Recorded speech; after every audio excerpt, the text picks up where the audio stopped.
faire ton porte-couvert en feutrine, il te faudra notre modèle de sapin que tu pourras télécharger via un lien en dessous de cette vidéo, de la colle, ici on a pris un pistolet à colle, des paillettes, des strass, des petits accessoires comme ceux que tu as pu télécharger sur notre site, des pompons, des couverts, un stylo et une paire de ciseaux.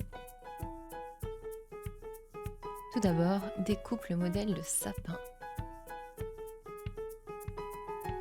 Tu n'as pas besoin de le découper de façon très propre puisque de toute manière on redécoupera la feutrine après.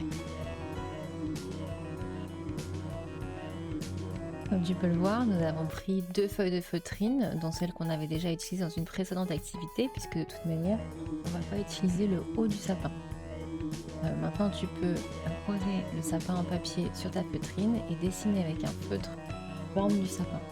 Encore une fois, ce n'est pas très grave, ce n'est pas très précis, on va redécouper par la suite on a ajouté les 2 feuilles de feutrine. Donc je te disais précédemment, sur la deuxième feuille de feutrine, il n'y a pas besoin de faire le dernier étage du sapin.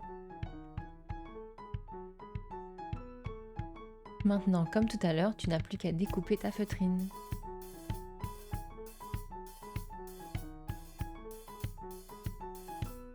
Superpose tes 2 sapins et maintenant il est temps de vérifier que tes couverts passent bien.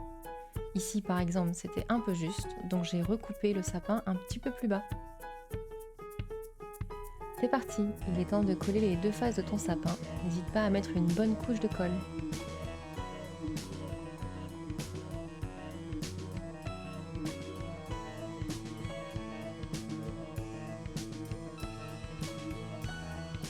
Une fois ton sapin sec, tu vas voir que les bords ne correspondent pas forcément. Utilise juste un petit coup de ciseau pour ajuster cela. Vérifie une dernière fois que l'emplacement pour tes couverts est suffisant et c'est parti pour la décoration de ton sapin.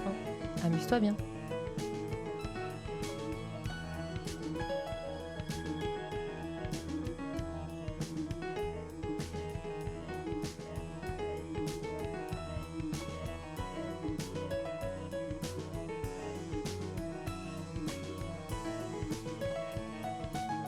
Et voilà, ton porte-couvert est prêt.